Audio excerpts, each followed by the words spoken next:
हैं आप लोग? उम्मीद करते हैं आप लोग काफी अच्छे होंगे। आप देख रहे हैं आपका अपना चैनल पहाड़ी टॉक। तो आज हम आए हुए हैं दैविक कोचिंग सेंटर में। जैसे कि पिछली वीडियो में आपने देखा था, हमारे साथ बने हुए थे तुलसी कुमार सर जी, दैविक कोचिंग सेंटर के जो है ऑनर जो थे, हमारे साथ बने हुए थे।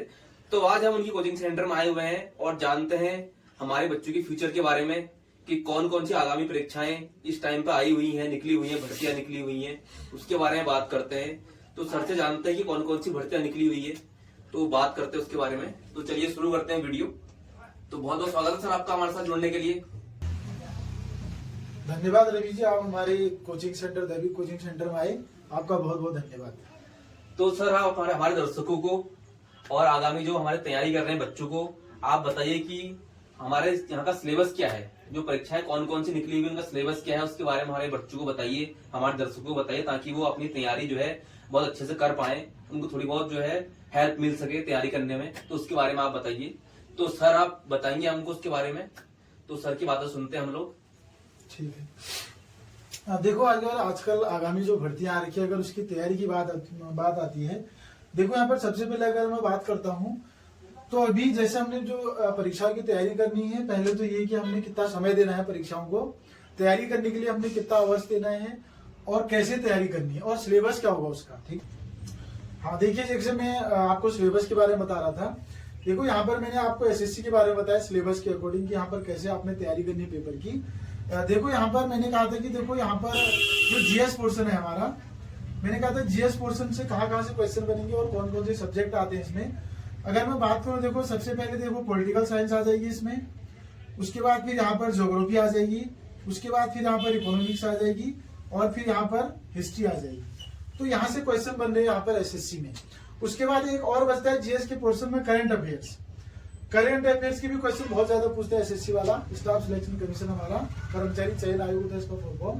तो यहाँ पर करंट अफेयर भी पूछना है उसने। टोटल यहाँ पर बता रहे कि इस बार 100 नंबर का पेपर होने की चांस है और ये सब्जेक्ट यहाँ पे पूछे जाएंगे। और उसके बाद एक बचा भी मैथ के क्वेश्चन भी बताते हैं। 25-30 नंबर की यहाँ पर मैथ भी आती है एसएससी में, क्योंकि अभी एसएससी वाले कोई फिक्स नहीं कर रहे हैं कि इतने नंबर का क्वेश्चन पेपर यहाँ से उठा रहे हैं। और उसके बाद एक आती है यहाँ पर साइंस। साइंस भी बहुत ज्यादा इंपॉर्टेंट होती है। साइंस में भी यहाँ पर फिजिक्स, केमिस्ट्री, जो बायोलॉजी होती है, तीनों से मिक्स करके डाल देते हैं क्वेश्चन।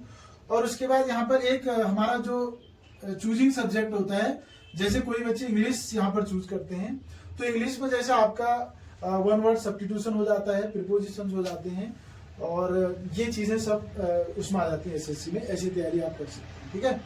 उत्तराखंड में आबकारी यहाँ पर जो वैकेंसी आई है आजकल, तो मैंने बताया कि इसका फिजिकल आजकल हो रहा है, रुद्रपुर में यहाँ पर फिजिकल हो रहा है और गर्ल्स और बॉयज दोनों ने इसमें पार्टिसिपेट करना है और वैकेंसी दोनों के लिए आई है यहाँ पर।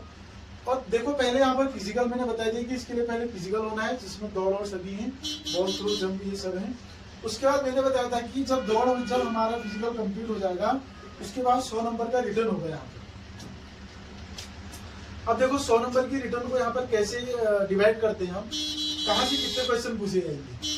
देखिए यहाँ पर जो 40 नंबर की है वो हमारी तो उत्तराखंड आ जाएगी। यहाँ पर 40 नंबर की उत्तराखंड आएगी। उसके बाद देखो उत्तराखंड में सभी चीजें आती हैं, झीलें, नदियां और डिस्ट्रिक्ट से क्वेश्चन आते हैं, सारी चीजें होती हैं। उसके बाद देखो यहाँ पर 20 नंबर की हिंदी पूछता है उत्तराखंड वाला। 20 नंबर की हिंदी आ जाती है यहाँ पर, 60 हो गए हमारे टोटल। उसके बाद देखो यहाँ पर 20 नंबर का हमारा यहाँ पर जो जीएस लेवल होता है, जीके जो होती है वो पूछी जाती है। इसमें जो आते हैं यहाँ पर हिस्ट्री, पॉलिटिकल, ज्योग्राफी, इकोनॉमिक्स, ये सब चीजें मिक्स करके आ जाती है यहाँ पर। और हो सकता है यहाँ पर कुछ करंट भी डाल दे इन 20 नंबर में। ठीक है। उसके बाद ये बन गए 60 नंबर हमारे, तो 80 नंबर। उसके बाद यहाँ पर 20 नंबर बचे। 20 नंबर में टोटल यहाँ पर देखो आपको यहाँ पर रीजनिंग भी दिखने को मिलेगी, हल्का फुल्का मैथ का भी क्वेश्चन डाल सकते हैं बीच में, जो रीजनिंग टाइप के होते हैं। और यहीं पर जो है हमारी साइंस आ जाएगी, साइंस के क्वेश्चन भी डालेंगे यहाँ पर। 20 नंबर टोटल ये बना दिए मैंने। ठीक है। और टोटल ये हमारा हो जाता है यहाँ पर 100। ऐसे आप उत्तराखंड की तैयारी करेंगे यहाँ पर, अगर आपने सब्जेक्ट वाइज पढ़ना है तो। हाँ देखिए यहाँ पर अब तैयारी की बात आती है कि जैसे बच्चे कहते हैं यहाँ पर हमने किस सब्जेक्ट को कितना घंटा देना, मतलब कितने घंटे एक सब्जेक्ट की तैयारी करनी है। तो यहाँ पर देखो तैयारी कैसे होगी, मैंने कह दिया कि यहाँ पर सब्जेक्ट आपके काफी ज्यादा हैं और आपने तैयारी भी करनी है, जॉब निकालनी है। तो आप अगर बात करें, मैं एक सब्जेक्ट की बात करता हूँ, तो एक सब्जेक्ट में आपको 1 घंटा आप दे सकते हैं एक सब्जेक्ट। ठीक है। देखो ज्यादा हमने बोझिल नहीं बनाना है सब्जेक्ट को अपने ऊपर। 1 घंटा आप अगर सही से पढ़ते हैं तो यहाँ पर आपकी तैयारी अच्छे से हो जाएगी, ठीक है। उसके बाद अगर बात आती है, देखो कितना घंटा हमने पढ़ना है, कि हम एक दिन में कितना पढ़ें। देखो यहाँ पर पढ़ाई को अगर आप बोझिल समझोगे तो पढ़ाई कभी नहीं कर पाओगे अपनी जिंदगी में। तो वहां पर देखो आपका जब मन करे, आपका जब मन करे और जितना घंटा आपका पढ़ने को मन है उतना घंटा आप पढ़िए, लेकिन सब्जेक्ट को फिक्स करके पढ़िए। ऐसा नहीं कि आप 1 घंटे में पॉलिटिकल भी पढ़ रहे हैं, 1 घंटे में हिस्ट्री भी पढ़ रहे हैं, 1 घंटे में आप ज्योग्राफी पढ़ रहे हैं। ये सही तरीका नहीं है पढ़ने का, ठीक है। अगर आप 1 घंटे में एक ही सब्जेक्ट को ध्यान से पढ़ोगे तो वो सब्जेक्ट की आपको काफी अच्छी नॉलेज आएगी यहाँ पर। अगर मैं बुक्स की बात करता हूँ, देखो उत्तराखंड की पेपर में अगर बुक्स की बात करता हूँ तो यहाँ पर एक बहुत अच्छी किताब है उत्तराखंड का राजनीतिक इतिहास। वो पुस्तक है डॉक्टर अजय सिंह रावत की। अगर उस बुक्स को आप ले सकते हैं तो उससे बहुत अच्छे क्वेश्चन पूछे जाते हैं पेपरों में। और एक पुस्तक और है, वह है बद्रीदत्त पांडे की है, कुमाऊं का इतिहास। अगर वो पुस्तक भी आप ले सकते हैं।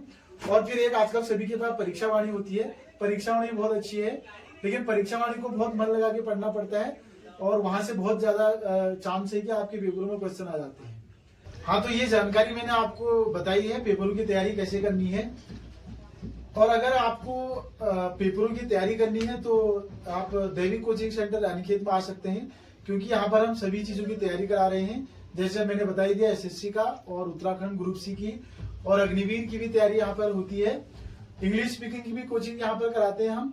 तो अगर आप इंटरेस्टेड हो दैविक कोचिंग सेंटर में तो यहाँ पर आ सकते हैं। पहाड़ी टॉक चैनल का यहाँ पर बहुत बहुत धन्यवाद करना चाहता हूँ कि आप हमारे दैविक कोचिंग सेंटर में आए और आपने यहाँ पर एग्जाम की तैयारी कैसे करनी है बच्चों को, उसके बारे में जानकारी देने का यहाँ पर अवसर दिया। उसके लिए बहुत बहुत धन्यवाद करता हूँ पहाड़ी टॉक चैनल का।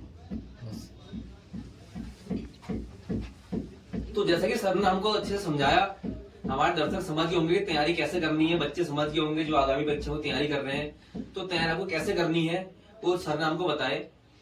तो अगर आपको कोचिंग सेंटर में आना है, आपको कोचिंग लेनी है, तो आप यहाँ पर आ सकते हैं। तो दैविक कोचिंग सेंटर में बहुत सारी तैयारियां होती है यहाँ पर जैसे कि आपको फॉरेस्ट गार्ड, बंदी रक्षक, लेखपाल, तो जितनी भी आगामी परीक्षाएं आने वाली है या उनकी तैयारी जो यहाँ पर कराते हैं दैविक कोचिंग सेंटर में होती है, तो आप यहाँ पर आ सकते हैं। तो हमें बहुत अच्छा लगा यहाँ पर आके। तो मैं उम्मीद करता हूँ हमारे दर्शक जो है इसको समझ गए होंगे अच्छे से कि तैयारी कैसी करनी है, बच्चे समझ गए होंगे। तो अगर आपको हमारी वीडियो अच्छी लगी तो वीडियो को लाइक, शेयर, सब्सक्राइब, कमेंट जरूर कर दीजिएगा।